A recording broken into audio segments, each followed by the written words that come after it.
Again, my name is Georgianna Torres Reyes, and I use she, her pronouns. We're going to get started with the conversation. And this conversation is meant to be a conversation. I've got questions to ask folks, but we're going to give them a chance to respond to one another while we're up here as well. I have some direct questions, but then we're going to leave some time at the end for all of you to be asking questions. We've got some amazing people with us today. They're all people who have engaged with our carceral system and have been witness to and experienced various sides of this system and are going to share their stories with us today. As much as all the dialogues we've been doing at DePaul, this is also a dialogue. People will be in dialogue with one another up here. They will be in dialogue with you there. And the opportunity to come together as a community and talk about whether innocence is important in our system or not, I think is really valuable. We all grow, we all thrive in having that conversation. So that's why we're here today. Hey there, Valentina. I didn't see you until now. Welcome. This is somebody who has helped us in years gone by to gather people for events like this, and we're grateful that she's here. So to begin, we're going to have folks introduce themselves. We have people here with varying experiences, and rather than me telling their story, I'm going to ask them to tell their own. We're going to start with Celia. Celia, do you mind? Your mic should be on already. And you're welcome to slide it. Good afternoon, great people. Good evening. Great to be here sharing space with all of you. Thank you all for coming out today. Honored to be here with these amazing warriors here on the stage. My name is Celia Colón. I'm from the South Chicago community. A lot of people just use my initials, CC, and I'm comfortable with that too. So I'm the CEO and ED of God, Giving Others Dreams. We are a reentry training and healing center. Our focus is women, but we help all justice impacted people because people who are impacted by the system, it's a family that's impacted, not just the person. And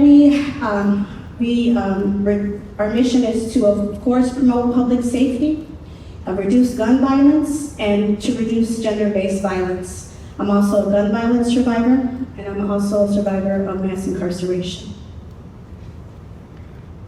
Thank you. Actually, you might want to even hand over your mic to Jessie, because Jessie's going to go in. Good afternoon, everyone. First, I want to thank Georgie for putting this all together and just giving us an opportunity to connect, which is one of the most important things anybody could do. I'm a professor in law here at DePaul. My specialization is in criminal law. Before I became a professor, I was actually a criminal defense lawyer for a number of years. And I specialized in capital cases. And specifically, my practice was focused solely on making sure that my client did not get the death penalty. So the way that I did this was I just delved as deeply as possible as I could into the life of this human being. I sat in the living rooms of my clients' homes. If they were gang members, then I went out to the street corners where they hang out and just talked to their gang buddies. If they sold drugs, then went to the street corners where they sold drugs and talked to the folks who knew them. Just basically crossing paths with anybody who had crossed paths with my client to just learn about their humanity. And I just found over and over again that the one theme in all of their lives was an incredible amount of pain. So that is kind of like the main focus of my teaching, to help my students understand the humanity that's at the center of all these legal things that I try to teach. Thanks for being here. Thank you, Jessie. Brian, may I ask you to introduce yourself? Hi, everybody. Thank you for allowing me this opportunity to meet these amazing people and discuss this important topic. My name is Brian Beals, PM's pronouns. I'm directly impacted I did 35 years inside the Department of Corrections, and went in 1988. I was a law enforcement major at SIU in Carbondale, and came out in 2023, exonerated. I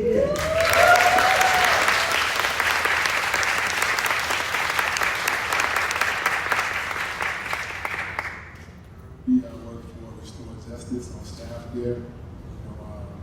Advocacy work, changing laws. I also am the executive director of Moderator project, Theater for Social Change.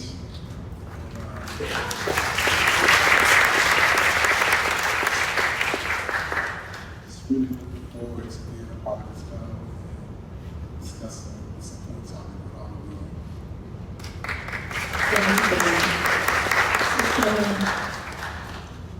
Well, I kind of fell down a laundry chute because of Sneaky Jesus. Because I wrote a letter to a man on death row in Louisiana, thought I was only going to be writing letters. He ended up being electrocuted to death, and I was with him.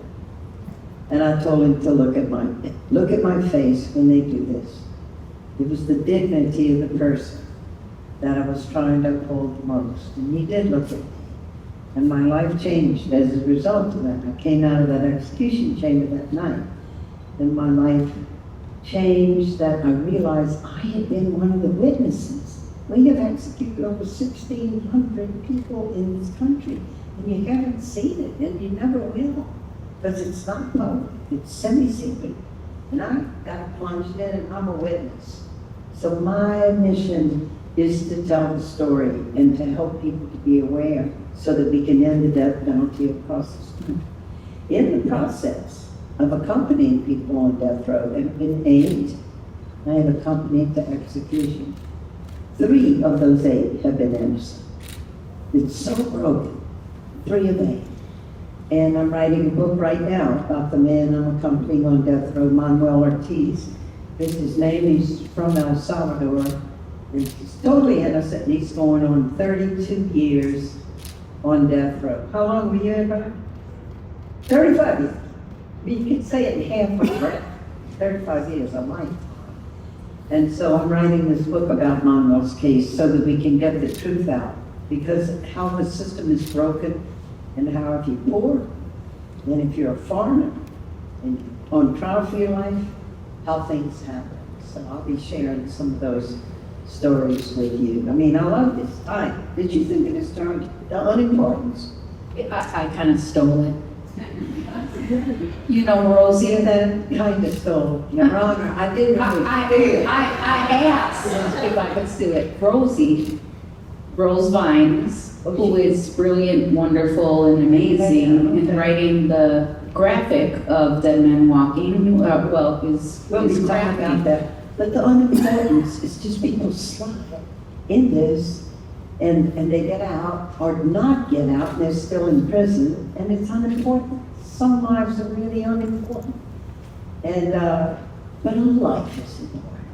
And those of us who are privileged, we're sitting here and we hear the stories, you know, what's it calling us to help our country to really be a country of justice. So that's what I'm so glad to be with these people, because I got to meet Celia a little bit, get to meet Brian a little bit, and hear their stories and what they've been through. So I'd like to focus the attention on them mostly tonight, because they've been through the hard stuff. So then, why don't we start with Brian? Brian, I've got a question for you. In your experience, how does the criminal legal system treat innocent people? The same as everyone else. So, for example, you know, even after getting out of prison and being exonerated, there's a process of being reactivated into society. After 35 years, I didn't have a credit history, I didn't have a work history, I didn't have a rental history, so it was really difficult to establish that. And so, you know, it begs to the dignity of being able to support yourself when there's no mechanism or program to help a person who's wrongfully convicted, at least get established into society. unfortunately, the way the system is set up, the city takes an adversarial role against you from the very beginning. And fortunately, a lot of the social justice organizations that exist today, kind of bridge the gap. And, so I'm really fortunate to be connected to some of those organizations, because without them, I would be lost. So they treat everyone the same. I mean, so it's like when we talk about the justice system, it's every person for themselves. And that's the best way I can describe it. You were telling us, we just had a little bite to eat together, and you were talking about needing to get a certificate.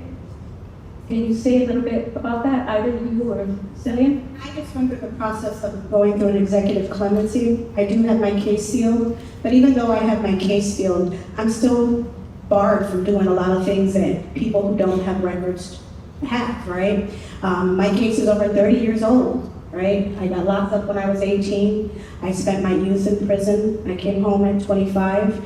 And I've been serving my people since I've been home. I've been doing the work that I do for 23 years. I've gone inside every jail, every audio home in the state of Illinois, and prison to teach people and bring resources to people and help people heal. One of the things that nobody ever really looks at is that when we talk about innocence, right, we have to remember that everything is punishment-centered. Our process is just strictly punishment-centered. So even if you are innocent, there's no space for that, because society says you're guilty.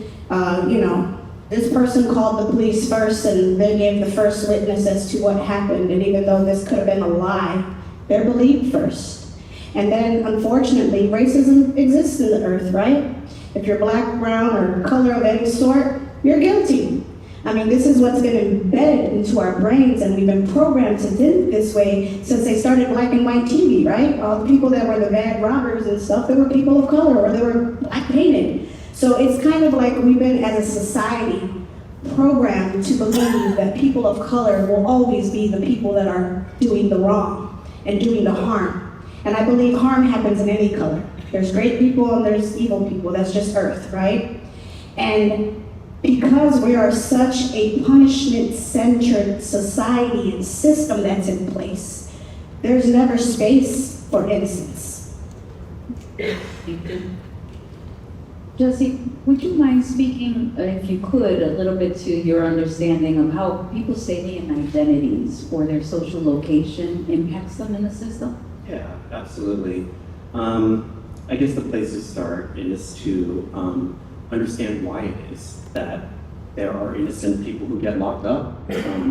And Sister Helen was actually saying this to my class this morning, that up to 90% by some estimates of people who are found guilty don't go to trial. This is found through plea bargains, right?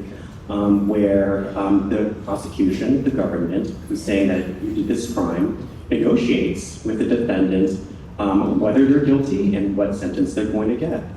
And in our system, there's two big things that kind of happened during the 90s and 2000s.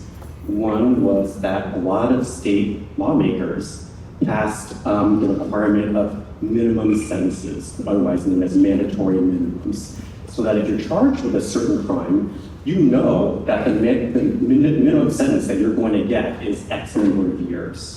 The second big thing was this thing called sentencing guidelines, and this basically, not necessarily coerced, but it was strongly advised that judges had to sentence defendants between this range of years.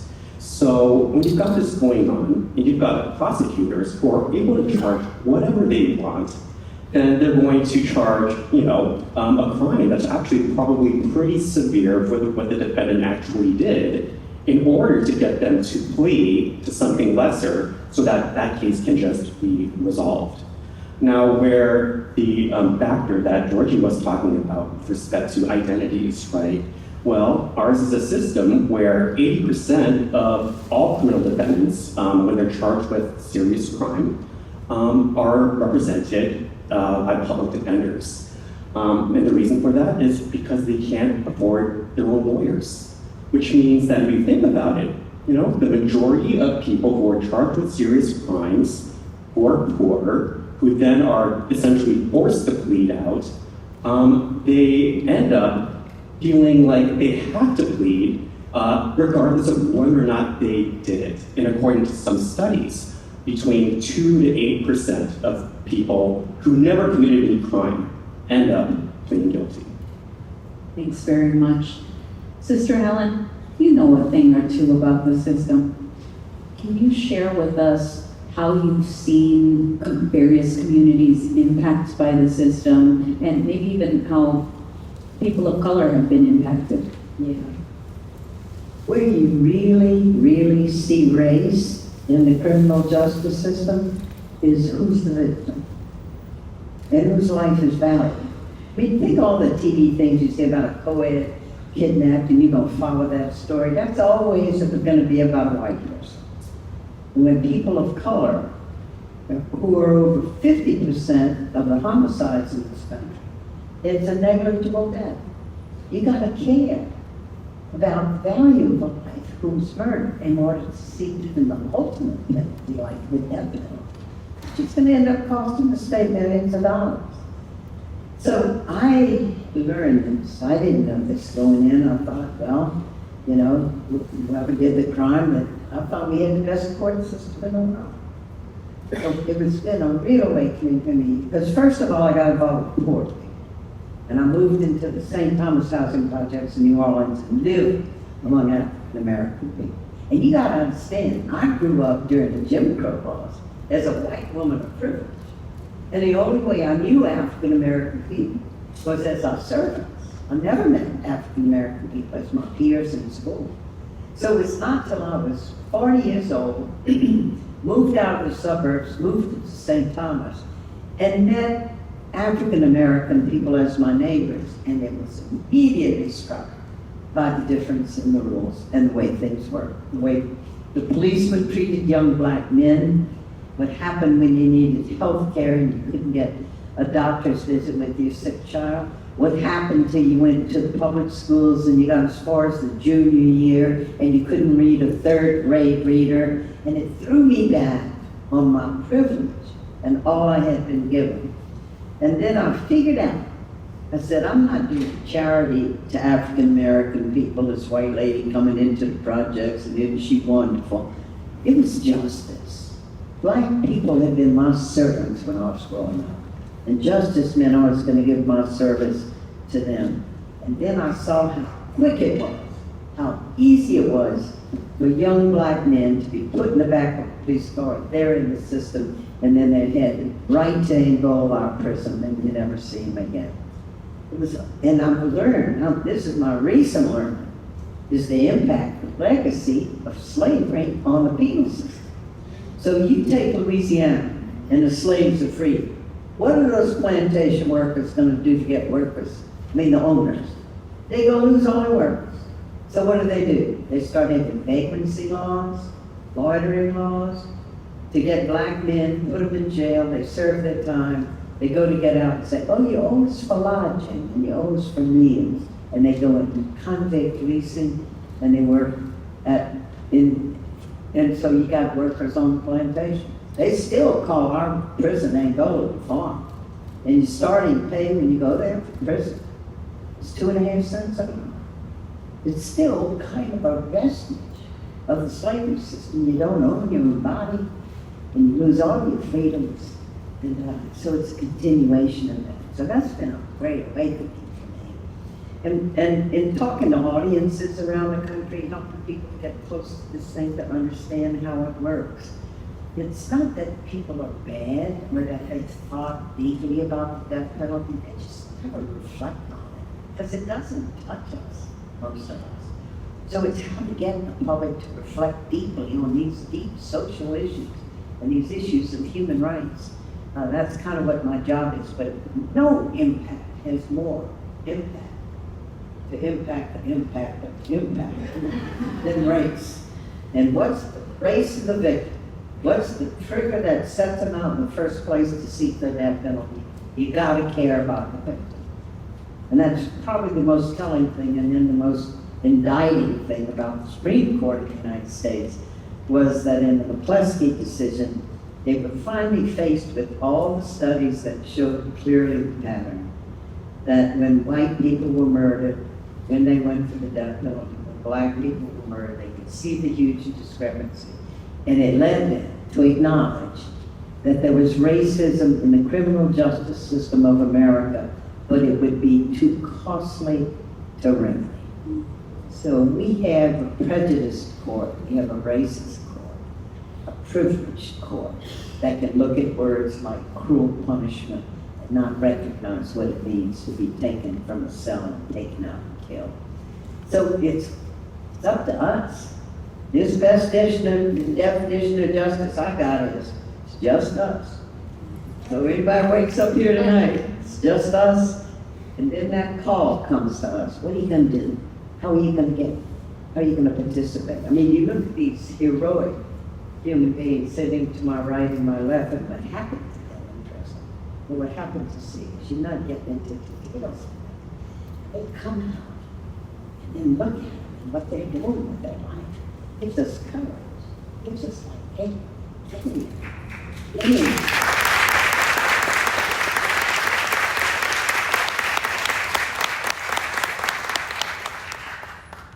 On that subject, I grew up in Stockton. We understood, about policing and laws before we were able to read about it. It was in the DNA of our community. There was a natural fear of the police that we grew up understanding, feeling, but not really understanding why as we got of an age to read about it and learn about it. So Illinois has a distinction of being the #1 state for wrongful convictions. So just to give you an example about my community, Inglewood, I grew up on 59th in Eggleston. 2 doors down from me, David Wright was also wrongfully convicted. 2 blocks west of me, Donnell Damon McIntosh was also wrongfully convicted. So was his rap Vic. So you think about, growing up in a community where policing is causing such a panic and fear that people are afraid to talk to them. People are afraid to even come in contact with them. And that subverts justice in our system. So just to give it a little more context, I grew up with that fear already in me because it was in the DNA of my community.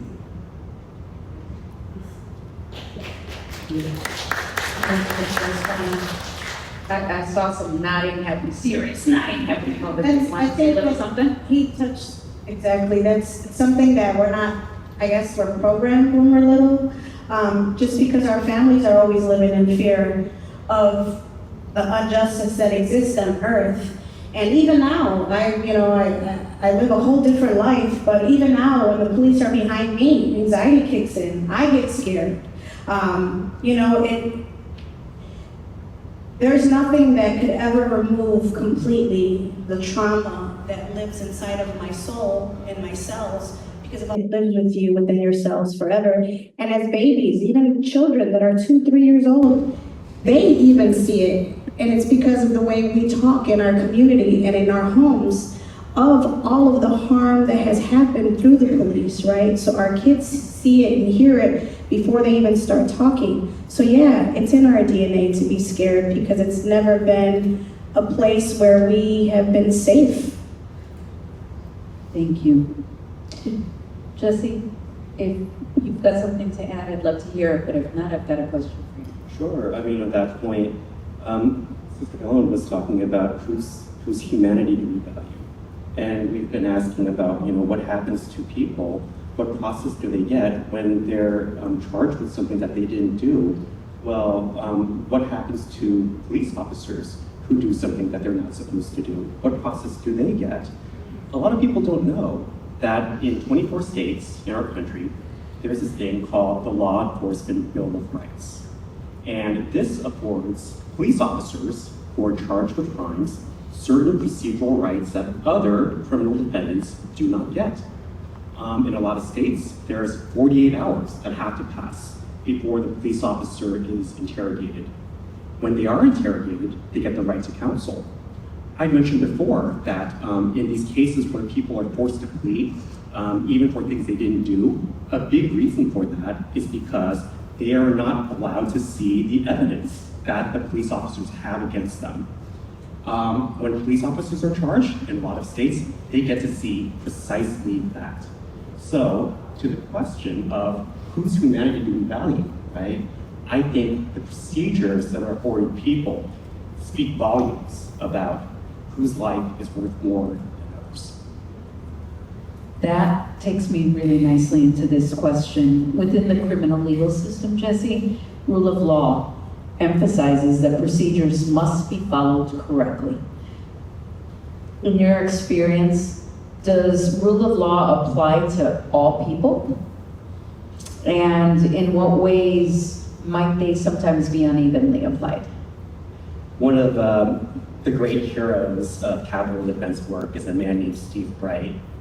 He runs an outfit called the Southern Center for Human Rights in Atlanta, Georgia. And one of the things that he says is, in our system of criminal justice, if you are wealthy, white, and guilty, you will be treated better than if you are poor, black, and innocent. Even in the cases, right, where we don't have a police officer and the rights afforded to people on the books are exactly the same, there seem to be two tracks for how people are treated. I'll just leave it at that. I would like to say there's 3 tracks. Women are treated more harshly than any man, regardless of color, regardless of age. When women go in front of a judge, and usually it's a man, there's a lot of misogyny that still exists. And they're looking at you like you're a mom, you're a woman, you shouldn't be here.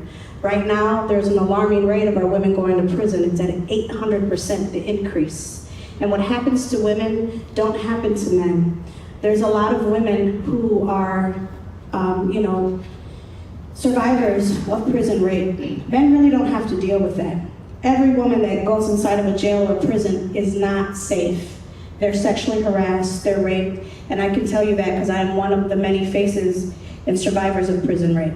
It's not something that stays with you for life. I helped create the PREA when I came home to make sure that people were not harmed as much. It's still happening, so don't think it's not happening, because it still is. But women, we have a harder space when we're incarcerated to live in, because most of us, 86% of women that go to prison are mothers or primary caregivers.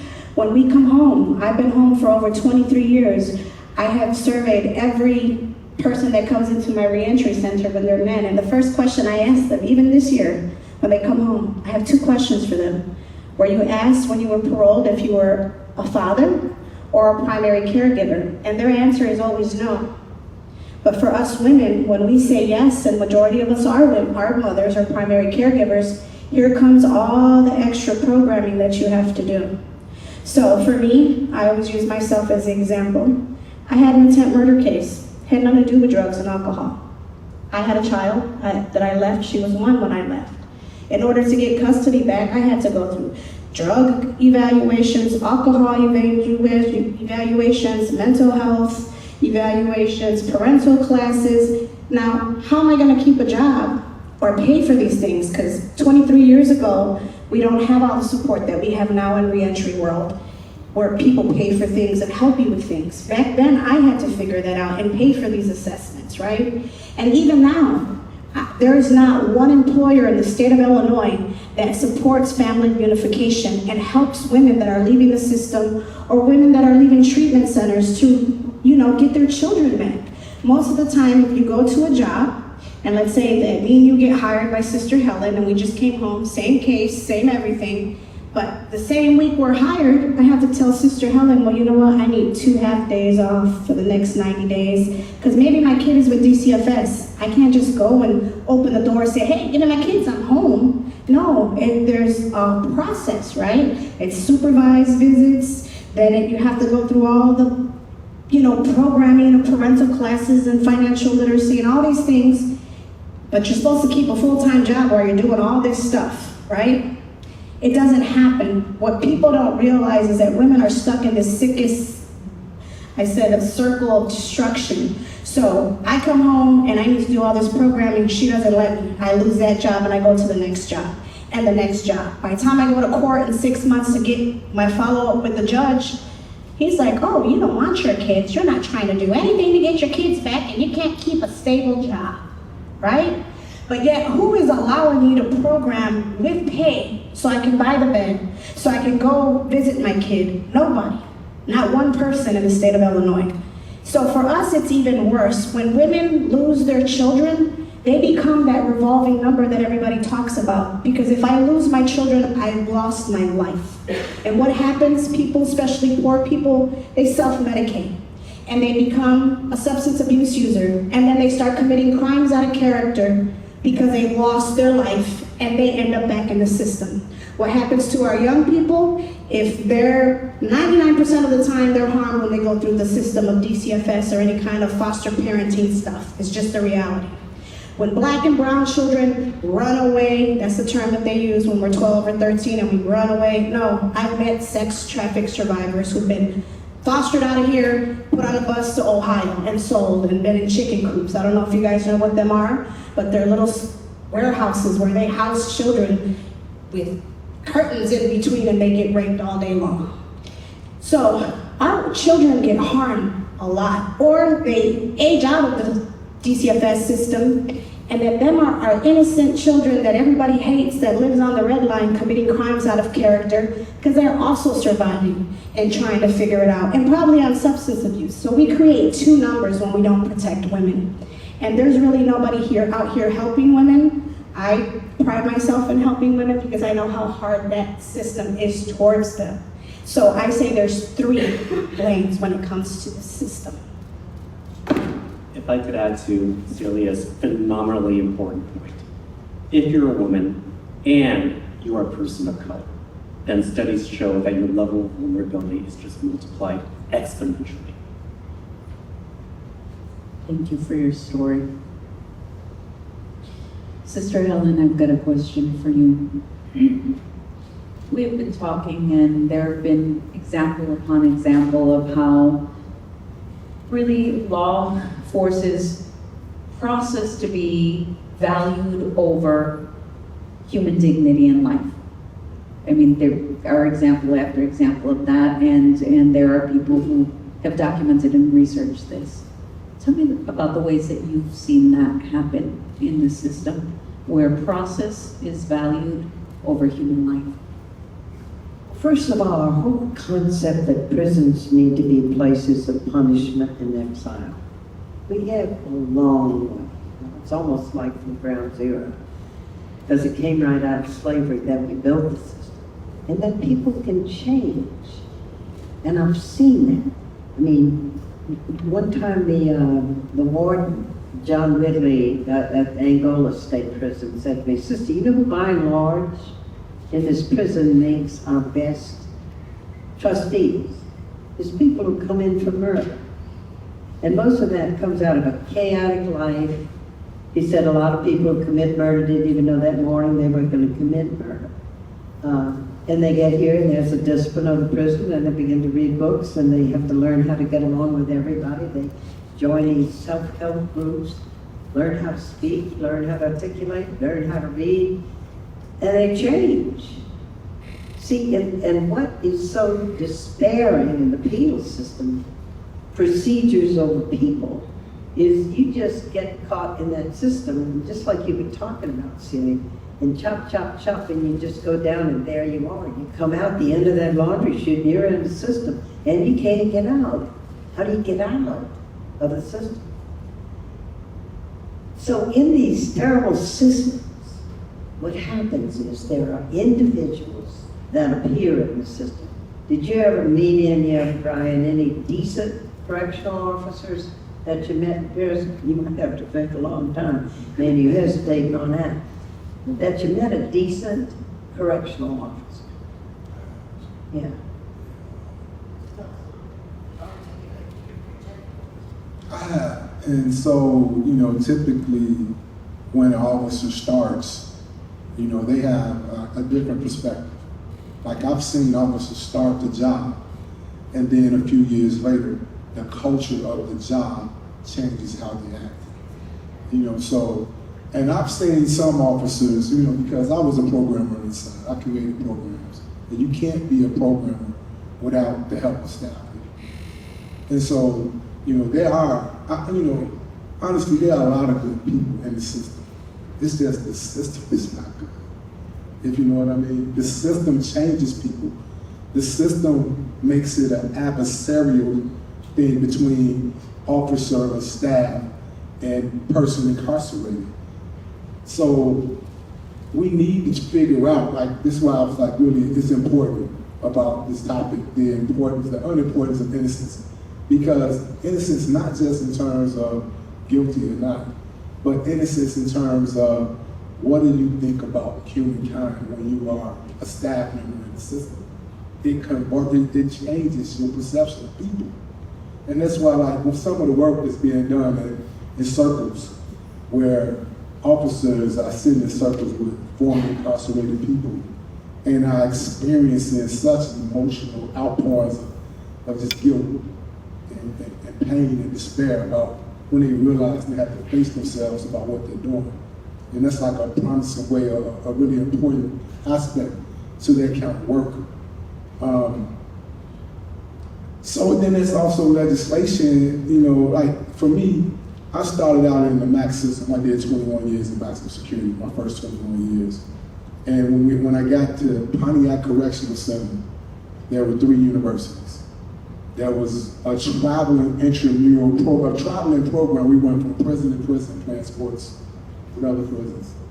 There was so many peer educated programs. There was also the JCs.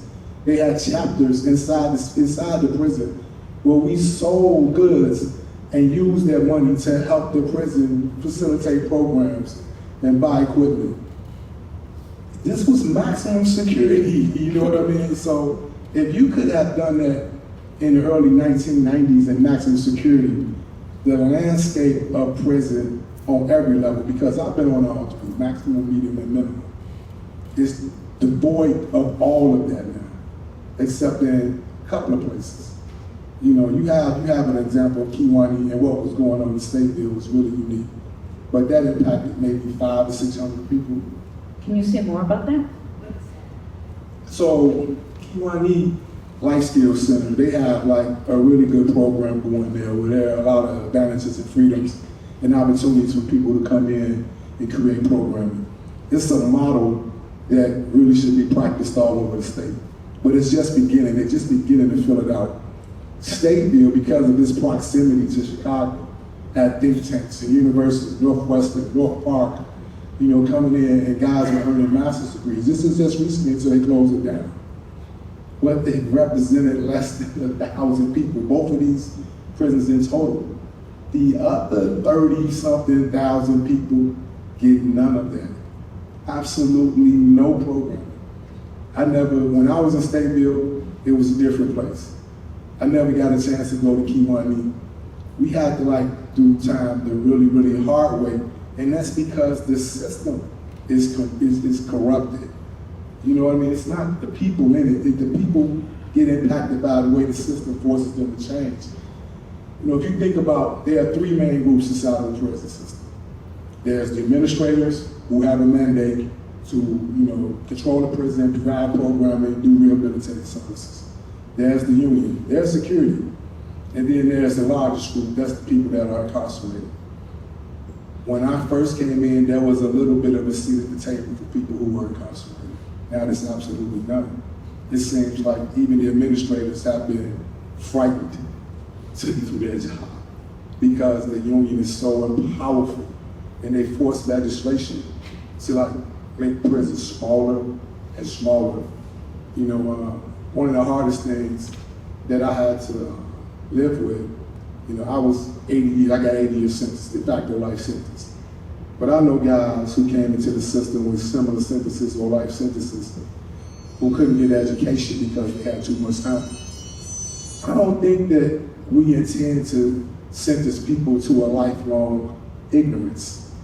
Imagine doing 30, 40 years in the system and you never get a chance to get a basic adult education. Having somebody have to read your mail for you or write your letters for you because the system won't provide.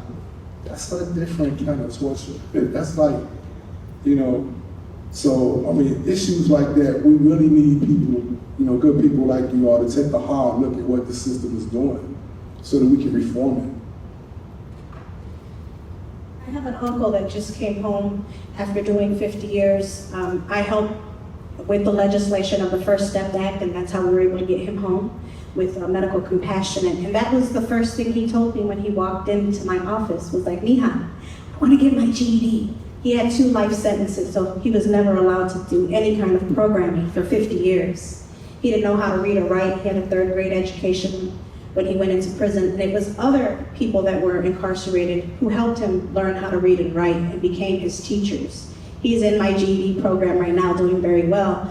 But that's one of the things that has to change, is that we have to start looking at humanity, right? And the humanity of other people. Like, we don't have to like each other. This is something that I say at my office too, but we have to respect each other's humanity, you know? And that has been gone from the system for a very long time.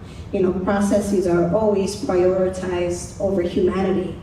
And those processes should have changed a long time ago. Just like, you know, we all wake up changed, right? No one can ever be the same person that they were yesterday. I'm not going to be the same person tomorrow, right? Based on life and experiences and just the way we are made to be. Naturally, we're made out of water. And if you look at water, it just moves forward, right? And that's what we do every day. Everybody gets up and becomes a different person. So for the system to always want to put us in a box and make us live in a space that no longer exists, like even when I went for my executive clemency recently, I mean, I haven't been in trouble since I've been home, right? And even then, I had trouble with the state attorney. I even had a letter from my victim who was supporting my pardon, and they still were like, nope. You know, the court, because my little sister, I'll give a little backstory. One of my little sisters was shot and killed 3 years ago in my neighborhood. And I'm trying to get custody of her children. And one of the first things the courts want to talk about when you go into family court is my background, right? Let's talk about it instead of the children. So my attorney was like, my family attorney was like, well, you already got your case sealed. Go get go get that executive clemency so the next time we go into the court, your background is not the topic of conversation. So I'm like, okay, sure, no problem. I didn't know it was going to be very traumatic. I didn't know that, you know, I had to relive and be resentenced all over again, kind of. And it doesn't matter how many awards I've got, how many steering committees, how many degrees. I mean, I got a Presidential Lifetime Achievement Award yesterday. That meant nothing. I mean, last year, that also meant nothing in that courtroom.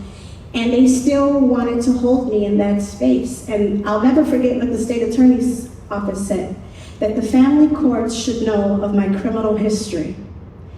And I just looked at them like, it's not 18-year-old me trying to adopt my sister's children. It's 49-year-old me. So stop trying to make it seem that I'm still that 18-year-old full of trauma who makes bad decisions. The system is what exactly it is. Prioritizes processes that are harmful over humanity.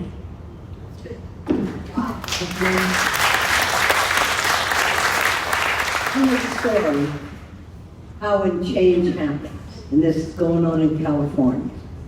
They shut down death row. They sent everybody that was on death row into a regular prison. They still have death sentences on the books, but they found out that the prisoners on death row, it's how they act after they get in prison that's the concern of the prison. And so they shut it down for the men, and I accompany a woman, Carrie Lynn Dalton, who's been on death row in California for close to 30 years. They are so bogged down in the legal system in California. It took 19 years for the direct appeal to the Supreme Court for them to even review her case. So, I mean, they get these transcripts of all these trials, and it bogs down the court. So, long, long years of waiting, even to look at her case in the direct appeal. Okay. And so now that the men have been freed, the women got word that you too got to get off of death row and you're going to be able to go to a regular prison. So it's separated, the general prison, and it just has a chain link fence. And so they got word early that morning, today's the day, and you get to go into the general prison. So Carrie Van Dalton was the first one, head of the line, to go through the gate. And of course the women had clustered there to welcome the women coming off of death row, that they were gonna be there with them, and they doing a little chant, free to row, free to row. And out they start coming, Kathy was the first. The first thing they did was take off her handcuffs. When you're on death row, whenever you move from place to place, always in handcuffs, and always with two guards with you. Two guards with you, no matter where you go. And then you strip searched from when you leave and when you get back. And so now that she was going to be in the general prison, she wasn't going to be strip searched anymore when she moved from place to place. Didn't have to have guards with her. And it was the most amazing thing. She's on the phone with me, so excited. She got to take classes. She got to take one on life skills and how you develop good habits, good friends. She had another one on dealing with your addictions. And she was so excited to be learning. And she's babbling like a little brook on the phone saying, it's this and I've got to learn this, and I've got to learn that, and I've got to learn these things. And she grows then as a human being. Educare, it makes us human beings. And to deprive people of education, it reminded me of that prison at Angola. They said, because you have a life without parole sentence, why should we educate you? And they, for a long time, had no education. It's still not best. But education is everything. Education lets us know who we are. And it also teaches us alternatives. Bobby Leonard, who used to settle everything with his fist, big old tall guy, tough. And he'd say, the first thing I'd ever do, somebody say something to me, man, I'll punch them in the face. He said, then I took this course about how you could talk to people. So then I decided that I'd at least talk to them first before I punched them. But it was about being able to articulate and be able to think through things, and that's what education does, you know. So it's, oh God, we know for a fact that the more people are educated in prison, the less the recidivism rate is. So we gotta start thinking in that way. I love what DePaul's doing. I mean, first thing I did in arriving was go to the county jail. I mean, I call that the upward mobility of the gospel. Go to prison first. For your birthday. For your birthday. So, I see a couple of my law students back here. Sorry, I'm going to call you. I'm just so proud that you're here. One thing they learned in their class is one of the big philosophical justifications for criminal punishment is this thing called rehabilitation. So that is the idea that at the center of people's humanity is the idea that they can be redeemed. If only they're given the proper education, the proper skills, the proper forms of healing with trauma, with things even physically, then that's going to set them on the path to not offend again. And ours is a system which it very well knows that. And you can tell it knows that by the way that it talks about its own prisons as departments of correction, right?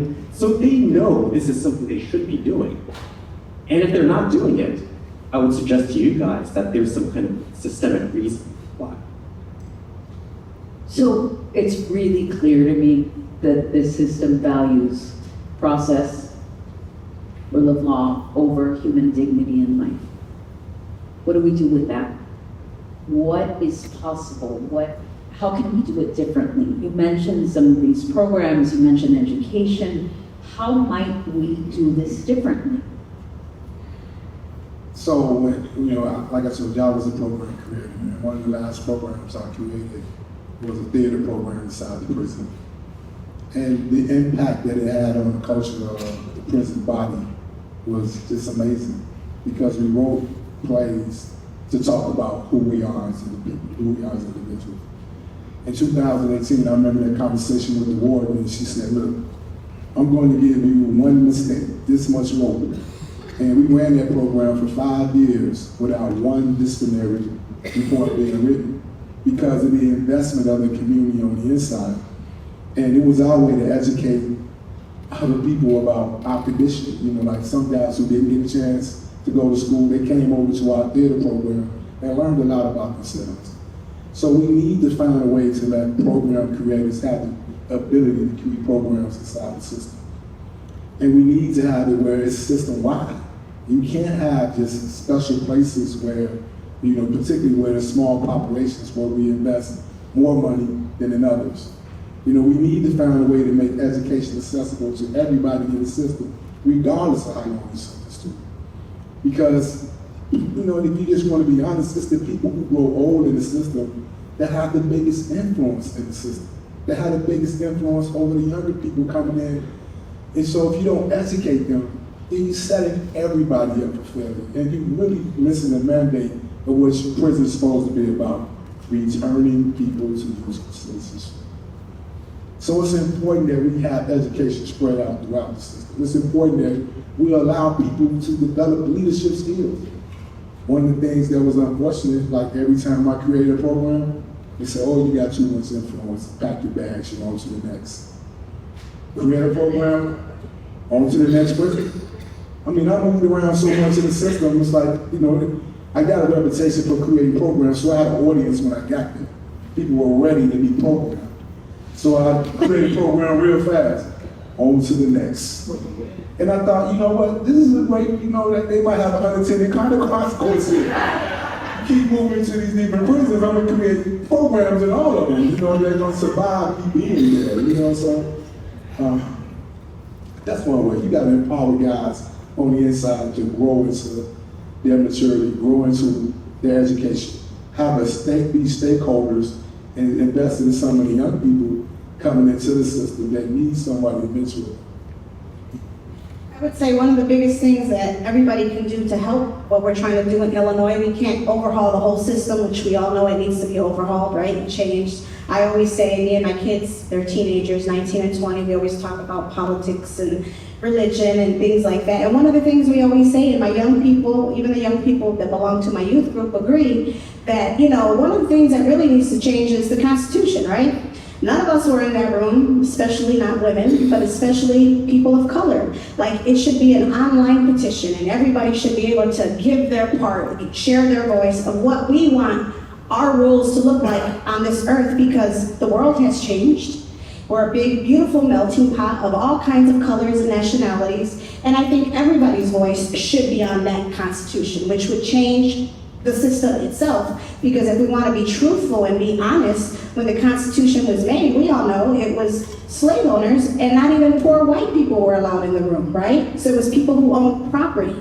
So when we can say that out loud and acknowledge that as the history, and move from that and change it into something that really exists for the society that we live in today, then we're changing things, because we're changing things at a structural level. We can never change and remove the structural violence that is and exists in a lot of neighborhoods, right? But we as humans can get involved with people that are doing the work. One of the biggest coalitions that I belong to right now in Chicago is called NPP, Ending Permanent Punishments. So what this group has done, they're a coalition led by a formerly incarcerated person, Martin Chamberlain. When he came home from federal prison, his father had passed away. And his father had made him the executive, when he passed away, the executive of the will. But because there was an old law on the books from like hundreds of years ago that says if you've ever been convicted of a crime, you cannot be an executive director over an innocent person's will, because it was that person who never went to prison who wrote the will. Why is that person being punished, right? So the FAIR Act was passed. He was able to change that legislation, but this led to him looking at all the bills. There's 861 laws that exist in Illinois that shouldn't exist, that prohibit people from living a regular, normal life. A lot of barriers, like if you've been formerly incarcerated, you can't even go to a bingo hall, you can't own a certain kind of bird. I mean, just stuff that is nonsense when we look at it. Like, why is it still even there? Because no one's ever challenged to change it, right? So what we're doing is putting all these bills into one big bill, because if we try to fight every bill, we'd be here for a couple of centuries and not even exist, right? So it's about people doing the research and looking at stuff that shouldn't exist, and then challenging our legislators and the people that we put in office, right? Everybody that works in Congress and in policies and politicians, we put them there. So it's about having those conversations with them and saying, hey, these things from 500 years ago shouldn't exist in 2025, right? But really taking a look at how we can change those things to make the world a safer place. One of the things that I like to say is that I agree with you. Everybody that I've ever met in prison went to prison because of a plea deal. 98% of people go to jail because of a plea deal. Why? Not because of some of the things you said, but because no one wants to sit in the county jail for 2 to 7 years and let life pass them by when the public defenders come in and say, hey, you only got to do 3 months and you can go home. Guess what? If I got to stay here for 7 years just to say I'm innocent, and they're still not going to believe me and then give me the 3 months at the end, I'm just going to take these 3 months now so I can get on with my life, right? A lot of us who have lived in Cook County Jail, because I lived there for a year, it's so much easier. You get to breathe a little more in prison. So if they're giving me a plea deal and say I only got to do 60 days, I'm taking it, not knowing that I'm going to ruin my life for the rest of my life. So a lot of innocent people do go to jail and go to prison because they don't want to be away from their families. They want to get back to their jobs. They want to be free. And a lot of people, I've met a lot of innocent people who have records now that shouldn't have records. I've met veterans and all kinds of great people, teachers. I mean, there is no one person, One thing that always killed me when I came home, people be like, you've been in prison? You don't talk like it. Where you from, South Chicago? You don't talk like, I'm like, wow, I didn't know there was a talk or a look. I met all kinds of great people. And it's just, we have to start thinking about how can we get involved, because that's one thing everybody can do.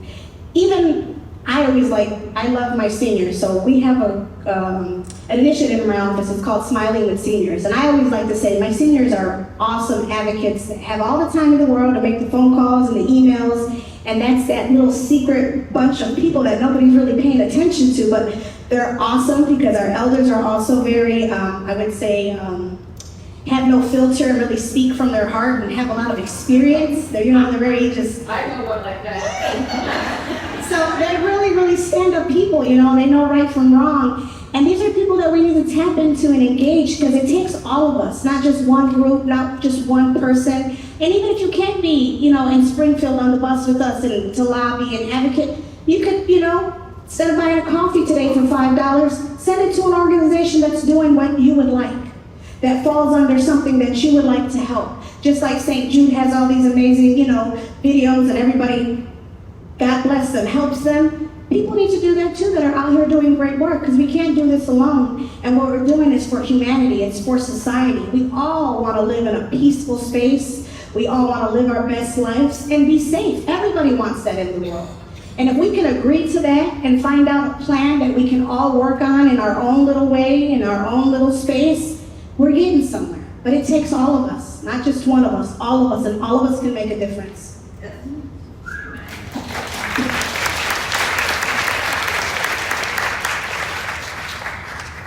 Speaking from a legal perspective, with respect to Courtney's question, if the humanity of most criminal defendants is not adequately reflected in the legal procedures that they're given, then maybe one of the things that we can do is look at the legal procedures that do more adequately reflect people's humanity, like the Law Enforcement Bill of Rights. If law enforcement officers are seen as more human and they're afforded these rights, then why shouldn't all criminal defendants be afforded exactly those same rights? And maybe one of the things that we should be doing is, particularly like myself as a legal scholar, is just publicizing that fact, right? Just the same way that Celia and Ryan are publicizing their stories, the same way that his sister Helen is publicizing her own version of her truth, dealing very deeply with death row inmates. We in the legal field should be publicizing our own truths as well. Thank you. So I just want to tell you a little story of hope. I met this young man when I was in prison, and I was in 7 years. He came in, he's like this really dynamic person, like a beacon of light in a really dark place. And a few years later, we got separated, but our friendship endured. And I heard that he had got law actions. Good people came together, formed a coalition, formed an organization, and changed the law. and Wendell Robson's precinct. He started every store as just a young person coming in, and over the course of 7 years, he's now the executive director of Restore Justice.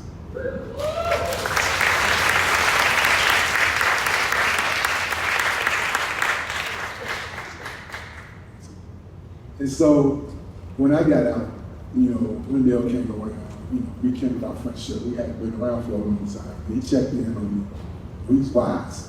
He understands that that's like this little window that you really need your friends to rally around you. You need a period where you're going to start working. And he told me, man, take your time, fill this out. There's a lot of changes out here. And every now and then, it just come around. And then we started talking about doing something fantastic. And I was like, that's a lot. But he brought me into the store as an apprentice. And I met some wonderful people. And I learned a lot. It really helped me in my journey. And then the organization helped me create an organization that is really impacting, change out here. And the reason I'm sitting here is because through that organization, I met St. Bishop, Alice Vaughn, who are all here.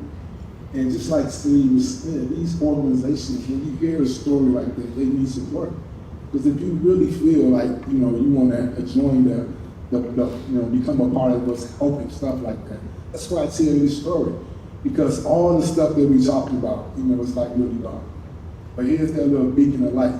This one young guy who had a natural life sentence, who got out, joined the organization, and now through the FLAP program, you have Joseph Moore working at Access Living, passing legislation.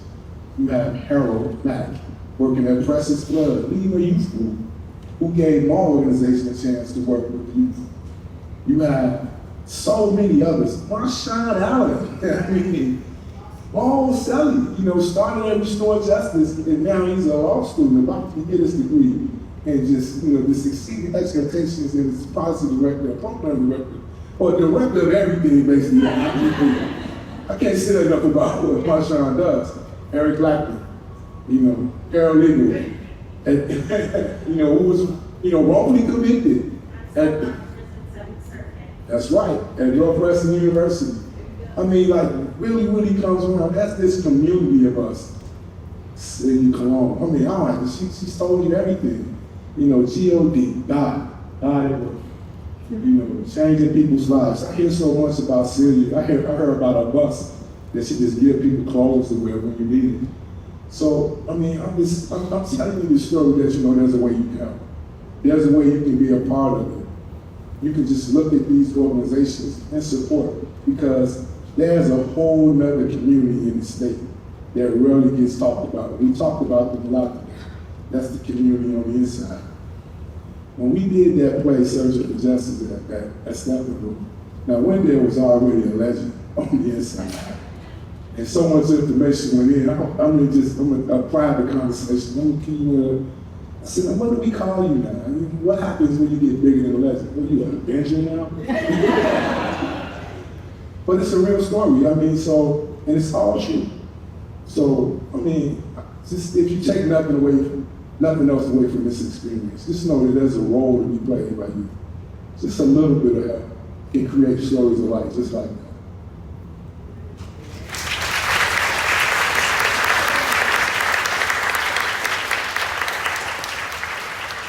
I'm extraordinarily grateful for these stories and this wisdom that you're sharing. Thank you. And the invitation to take part, to take action. Can you tell me more about, Celia, you in particular, I'm wondering if you could share with me some more about how people who are reintegrating into the community are being successful. What is working with them? How can we be part of supporting them in integrating safely and well and effectively?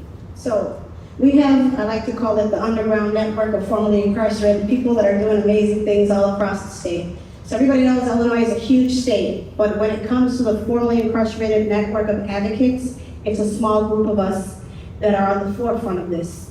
we left a space where we witnessed and were a part of so much trauma and harm and violence that I could never not come out here and use my voice, because it's still happening, and there's people being harmed and people being killed and people committing suicides. I mean, there's prisons, there's graveyards on the prisons. And one day I went to Stateville to go do a water drop off, and I was just curious. I wanted to know if their numbers were on, the tombstones, because they're still considered state property. Families are not allowed to visit the bodies that are in the backyards of the prisons, And for me, when people come home, reentry's for life. That's something that you have to realize, that it's for life. It's something that you're connected to, and it creates generational harm for your family. Because if I'm barred and I have lack of access to opportunities, so do my children, so do my grandchildren. It's gonna navigate and dictate where I live, what kind of lifestyle I can have, right? Because it's gonna determine the amount of money I can make, where I can have a job. And nobody understands that more than people like us who've been there and understand that it takes so much of you to heal. And it's like, no matter what you do, you always have to work the hardest, be at the top of your class, get all these prestigious awards and degrees, but yet when it comes to the legal system that says they value rehabilitation, and it says it's a Department of Corrections, it really doesn't mean that at all. They don't care about any of the rehabilitation and transformation that takes place, not for real. It's just a word that's used, but it's not really embedded or used in the system. And when people come home, if they're surrounded and they get connected to a network, that's how I met him. As soon as I came home, he came, Sister Avalon, shout out to Avalon Betts. She is one of my board members for my non-for-profit, and she was communicating, and he was doing work with her while he was in the inside.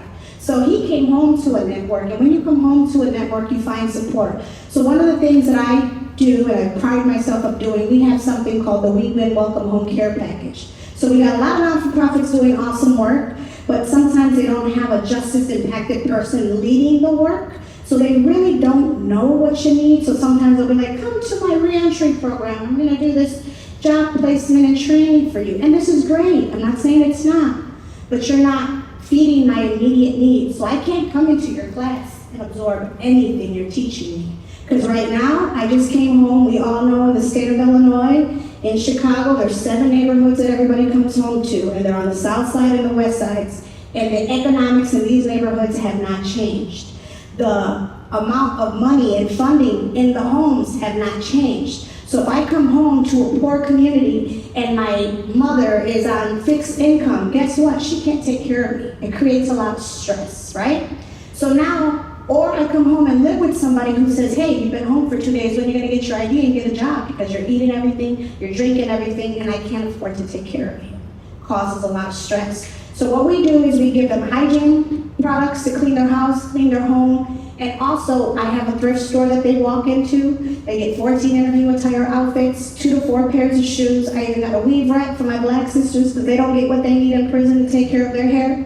So they come home with spotches or, missing hair. How are you gonna go get a job? This is your confidence, this is your face. And if you get a job, it takes 3 weeks to get a paycheck, right? So how am I showing up for the part with confidence? What if I don't have laundry soap to clean the clothes? Because we don't use the data that we collect.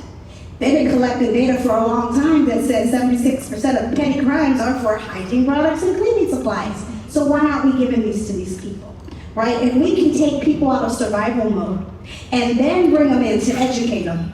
Then you're doing something. Then I can absorb, I can actually listen to what you're teaching me and maybe use it. But we have to support people at 100% and look at their humanity. And not just the person. That person's attached to a family. It's an impacted family. That's what we have to realize. It's a whole family that's being harmed. And the harm, when I mean generational harm, I want to tell you one story because it's really bothered me. One of I call her my captain, Dr. Kendria, she does programs for me, and she shared with me that she has a nephew, she's from Roseland, and her nephew, his whole life, because he has an aunt that went missing. How many of us know there's a lot of black women missing in Illinois, right?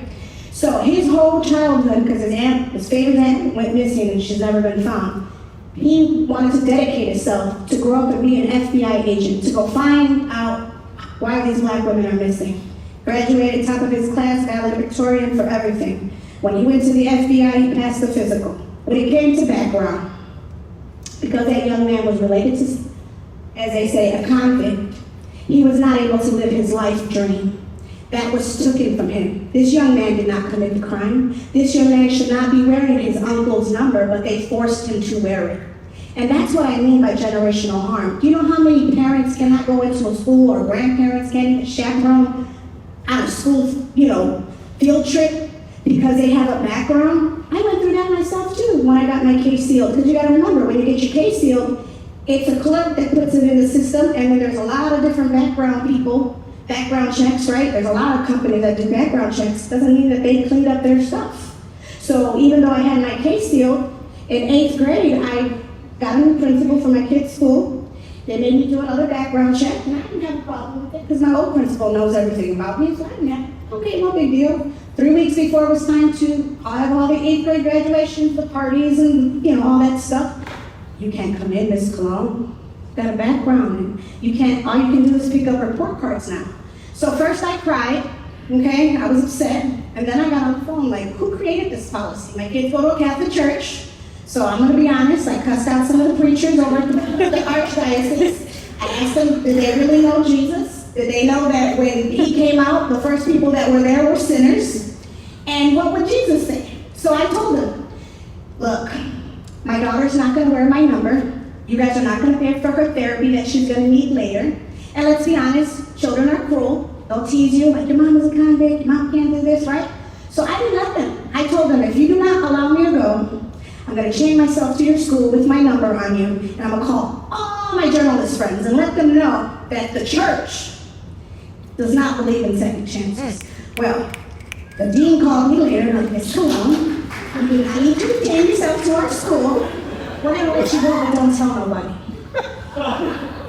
So now when I look back at the photos, yeah, I won kind of, but I didn't win. Because when I look at the photos of the day that I spent with my daughter, I literally was not there. I looked at the pictures, my joy was not there, I was not enjoying the moment. They took it from me. And that's something that we have to realize. Children are being harmed. There's over 200,000 children in Illinois that have an incarcerated parent. They're dealing with trauma. The suicide numbers by children right now is soaring. And nobody's looking at that. Nobody's looking at that harm that these children are dealing with from dealing with an incarcerated parent. And then when the parent come home and the parent can't get them back, it causes even more harm. So we gotta really start looking at what are we doing? And how is that making our society better and safer? Because at the end of the day, if you're not doing life, 97% of people going to prison are gonna come home and they're gonna be your neighbor. So how do you want these people to be? Right.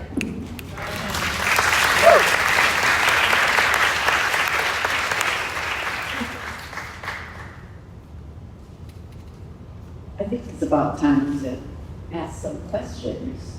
Do you folks have questions, brilliant insights you'd like to share with the panelists?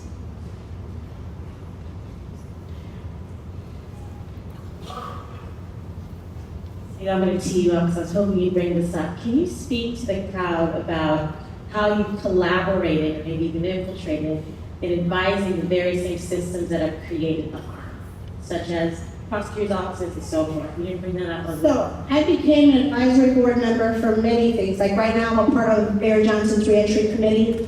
I've been a part of the state attorney when Kim Foxx was in office. She actually had a reentry committee. She had us, formerly incarcerated people, talk to prosecutors and actually put a face to a piece of paper.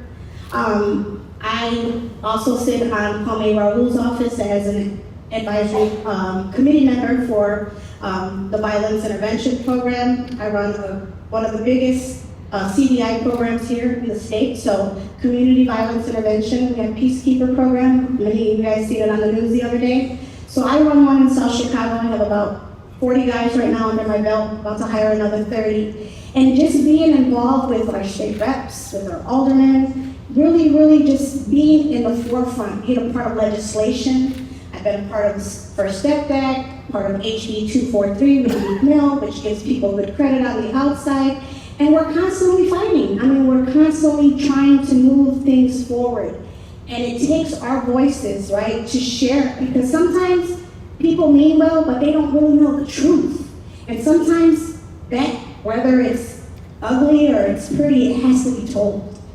And that's how we create change, is that when the truth is told, and you're not seen as somebody trying to cause more harm, you're just saying your truth because you want it to change, right? You're not bashing people, it happened, you can't change it, but we're saying it was wrong, so let's change it together.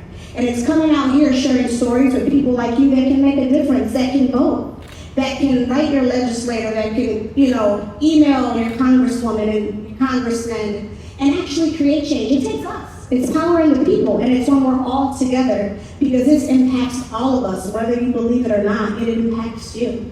We want a safer society, we have to create a more healed society. People that are healed from trauma respond differently and do things differently.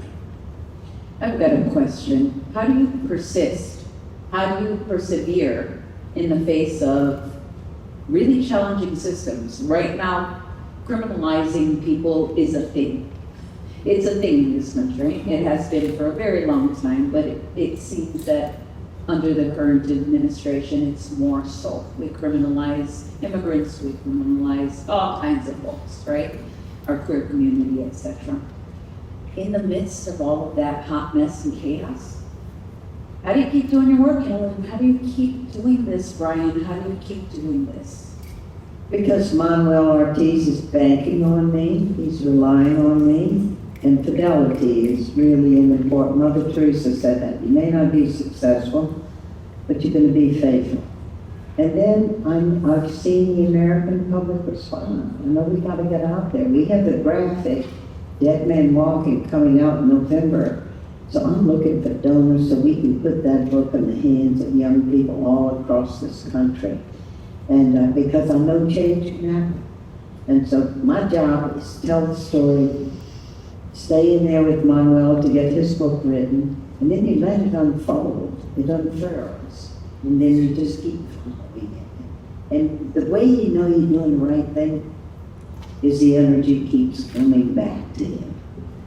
I mean, when energy comes back to us, we know that we're in a life-giving system where we're doing what we get tired. Sure we do. But then the light is there. And there's I don't know how to call it other than the joy of the Holy Spirit. It's about truth, about love, when you're part of it. It's just such a deep satisfaction. There's hardly any words. So I get to meet a lot of good people. It's been great to be coming to DePaul all these years because we have no archives here. And I love every one of the classes that I've been in. Because, I mean, you have all these young people, you have these stories, and you can just see, maybe because we're in such dire straits in this country right now, that it's summoning forth all of us a new kind of activism that maybe we've never had before. And I'm kind of sensing the young people ready to stand up, to do something maybe in a way that's never been done before. I trust that. I trust that. It's good to be here with you. What you got? And so very much the same reason, at 35 years, I made a lot of friends on the inside. I feel inspired to help inspire them. I can't, even when I talk about it now, I still say we. I can't get that out of my thought process. And also to the network that Cecilia was talking about. It's small, but it's growing.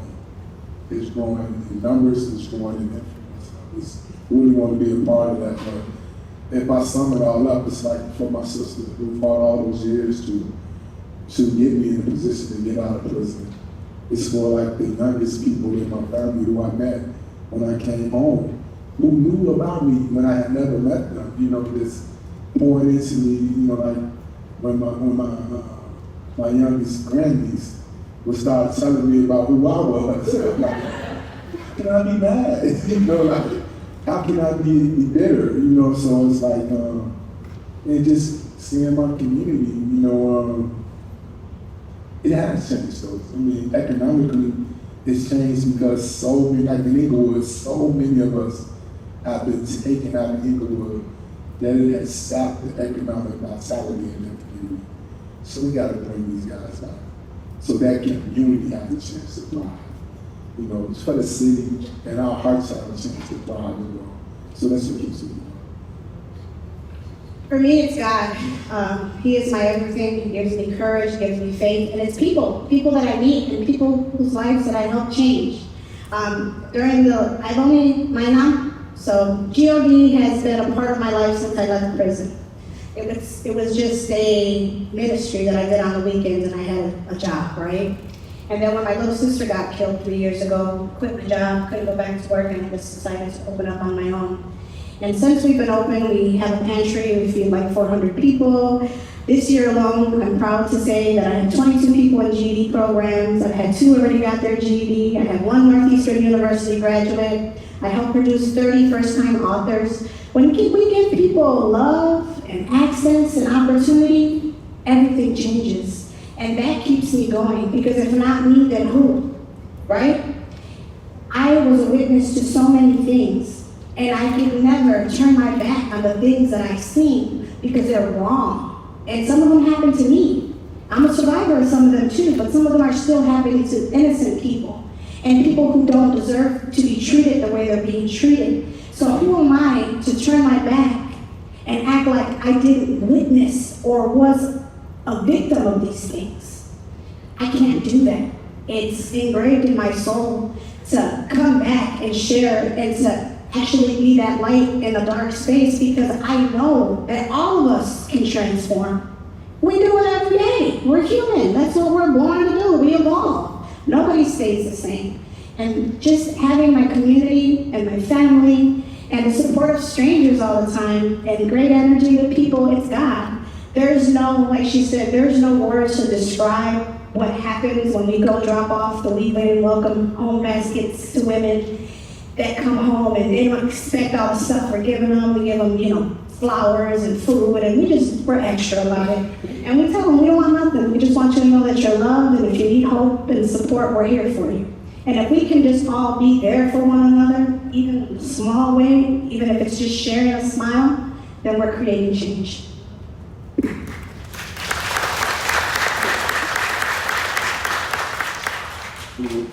To Helen's point about good energy coming back to you. As a teacher, when I see my students literally like here showing up, that's good energy coming back to me. When I see some young faces here, that's good energy coming back to me too. And because I'm a law professor, I'm going to give you guys some optional reading and a shameless plug for a piece that Sister Helen and I co-wrote together called An Open Letter to Law Students on the Death Penalty. It's forthcoming in the DePaul Law Review, but you literally Google it. There's a version of the article up on the web right now. Shameless plug.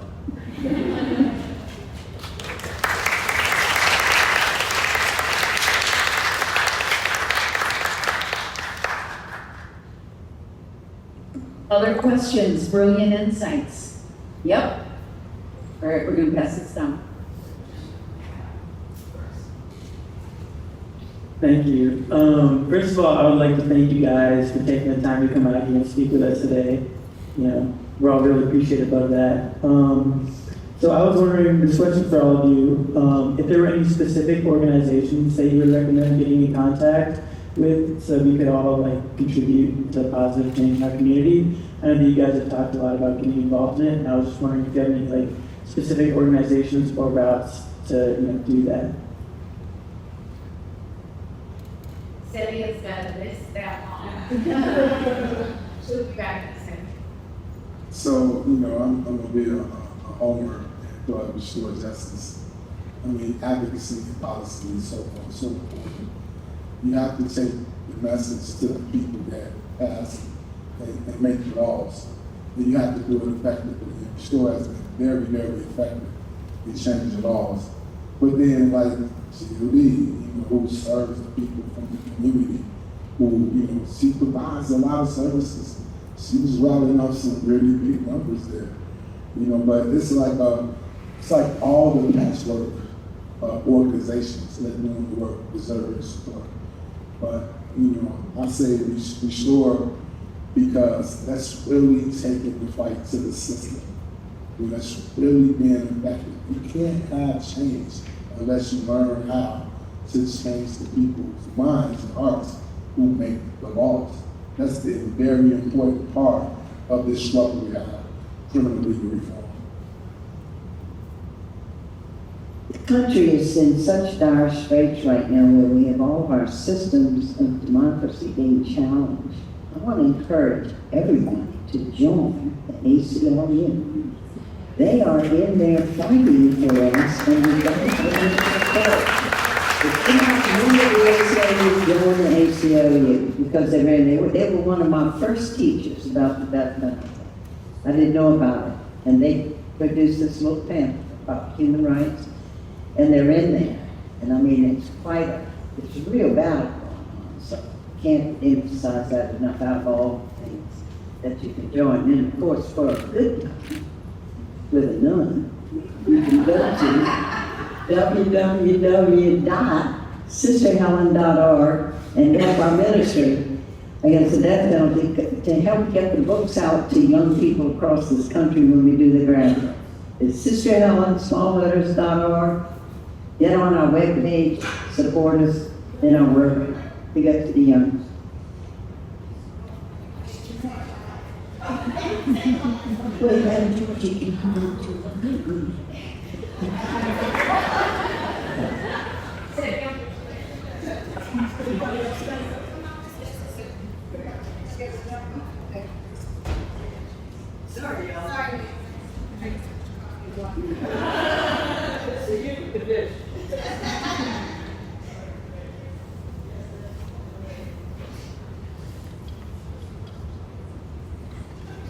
Organizations, there's a lot of great organizations in the community.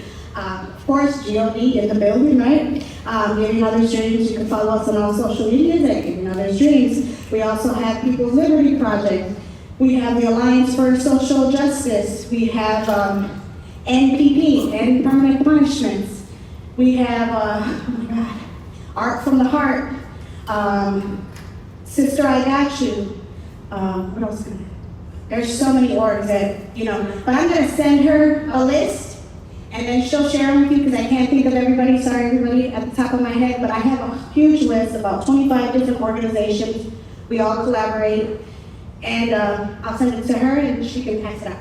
So exactly, if you have registered for this program officially, I can make sure, I'm sure via Z-Hub, I'm not lying, right? And somebody smarter than me.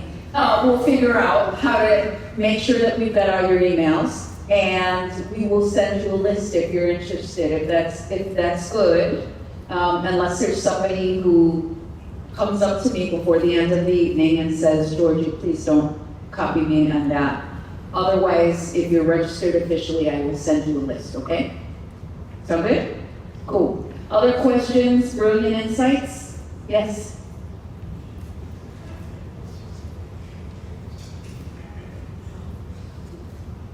Thank you. First, I want to thank all of you for all of your insight and sharing your stories and being here and taking some time to be here and talk to us. It's really important. I always love coming to these events.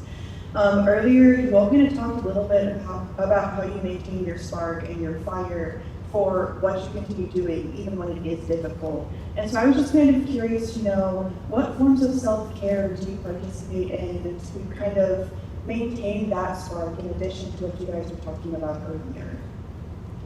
So self-care is my thing. I am a self-care queen, okay? Boundaries are a must. Sundays, my phone goes on airplane mode. It belongs to baby Jesus and my family.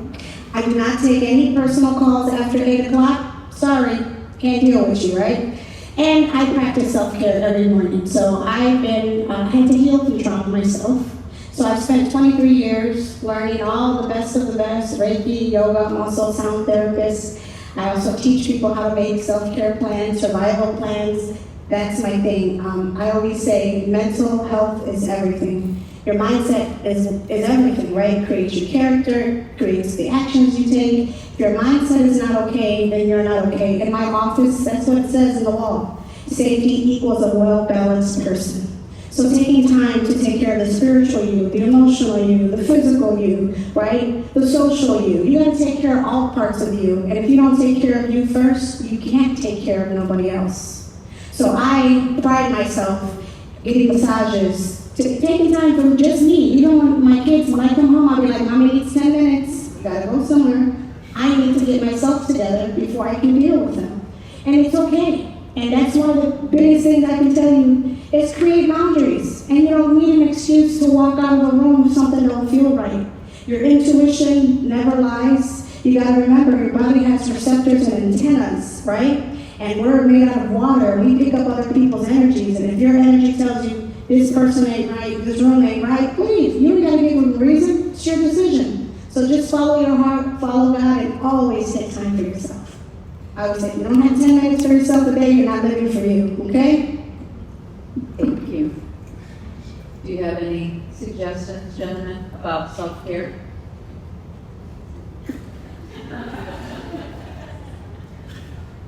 So, I'm very early in my reentry journey, about a year and a half out. And it's something I'm learning, that's important. So I'm still very much in the learning process of it. But what we charge my value is, like I said, family time that I carved out. I spent so many years just really wanting to be around my family. And so that really charges me. And then also the mission. I feel so strongly about the mission that I know I have to find the balance about it one day anymore. So it's something I'm learning. This probably isn't going to be something that everybody can apply in their lives, but my wife actually also does definitely defense work. So she understands perfectly what I'm going through, and we support each other a lot. So I guess that I could generalize from that small slice of experience, it would be to just surround yourself with people who really understand. Yes. Georgie, we've got a question right here with the microphone that you had already asked. Oh, okay. Let's do that first. Hi, sorry. This is a very personal topic for me. My brother is an innocent man to the deal.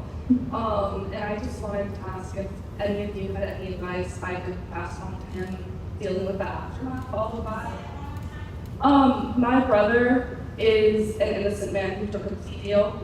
And I just was wondering if any of you had any advice I could pass along to him, as this is like something that is very personal to my family, and we lived through it with him for my family, what we can do to benefit him. So, when I read the title of this, the Unimportance of Innocence, and I thought about that, just how many people are taking plea deals, even though they're innocent. And how the system, pushes people in that direction with fear of innocence. I think we talked a little bit about it. I think Professor Chang described the numbers, the statistics of it. But for support,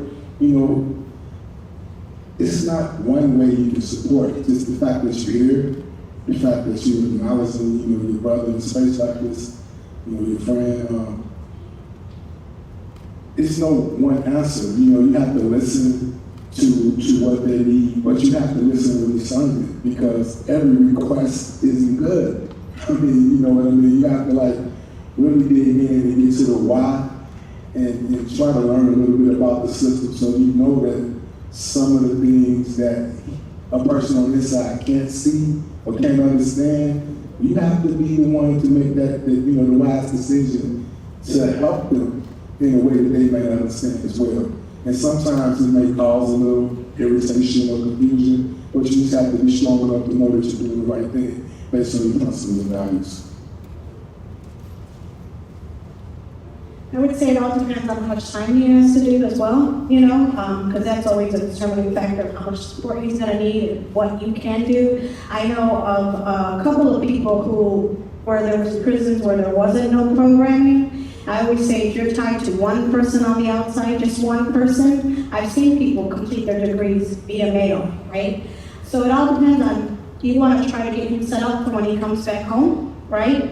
Finding supports for him, meeting other formerly incarcerated people, networks that he can attach to, finding places that will hire people and give them second chances, right? A lot of times our people get frustrated because they can't find a job, but they're going everywhere where they're not going to accept somebody with a record. So it's important to be tied into a network that accepts you for who you are. But I always like to say we're flawsome, full of flaws but awesome, right?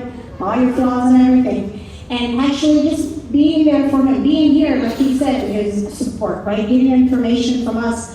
But, you know, sending him things, I don't know, every prison is different. I know they took a lot of mail and books and stuff out of a lot of prisons. So there's a limited, you know, there might be limitations to what you can do and how you can support, but just never leaving him alone is support enough.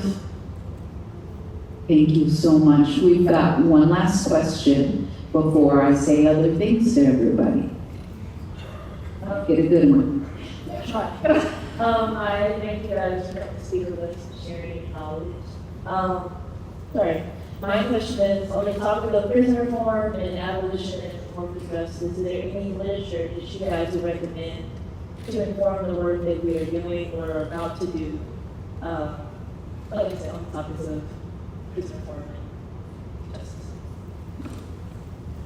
One thing for sure, to keep up with the death penalty in the United States, and please don't feel because you don't have the death penalty in your state, we in the Deep South states have a new wave of executions going on. And it reminds me of the days of slavery when those in the southern states where there were slaves to get help came up to ask the help of states that didn't have. And I want you to know I flew in and out of Illinois a lot when we were working here to educate folks. I've been a part of this to be with you. But to keep up with the death penalty, go to DPIC, Death Penalty Information Center. And it lets you know how these waves of executions are assembling again now in the South. South Carolina just shot a man to death, the firing squad. Louisiana, we use nitrogen gas. It's bad because they've given great discretionary power to kill, and we need you. We need the solidarity of you and the help. But you can keep up with the death penalty with DPIC. And it started about 25 years ago, and they give you real information on what's happening, and you can keep up with it. So stay tuned. It's one of the deepest human rights issues of our day, that the government decides some citizens should die, and then they take them out and they kill them. So it's an important one. It's at the apex of all the other stuff that we're looking at in criminal justice system. Anybody else? I'm a law professor. I like to assign reading. There's a book written by someone named Danielle Sered, S-E-R-E-D, Danielle, D-A-N-I-E-L-L-E.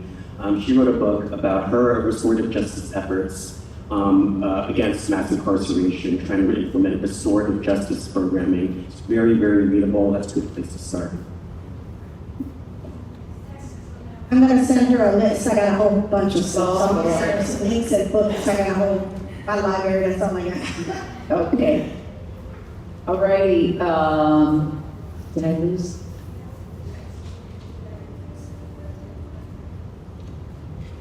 Reyes Mendoza in Texas was supposed to be executed today at 6 p.m. Do you know if that happened?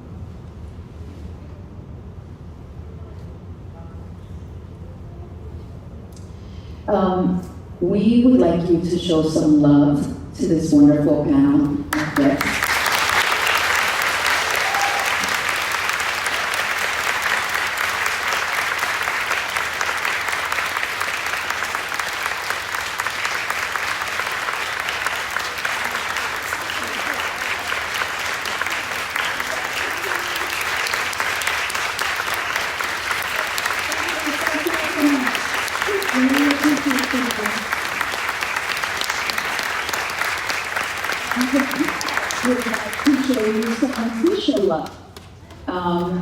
Georgianna, who is a primary planner on all of our efforts with Sister Helen, is going to share some information. So we have a tradition here at DePaul called the shared coin. And we offer this shared coin to people within our community who are living out, walking in the footsteps of St. Vincent de Paul and St. Louis de Maria, who are witnesses of what that mission looks like here today. So this evening, we would like to bestow upon each of you a shared coin. Every year, it's a different quote that's on the coin. And this year, it's a quote by St. Elizabeth Ann Seton. We're celebrating her 200th anniversary of her being canonized a saint. And I think the quote is very fitting for the times with which we're living right now. So Elizabeth Ann Seton says, "Acting well our part in present difficulties is the only way to ensure the peace of the future." You all, in so many ways, are acting well your part and are ensuring the peace of all of our future in such profound ways. We're so very, very grateful for your witness with us this evening. So we will be offering you a coin and, of course, some DePaul swag bags.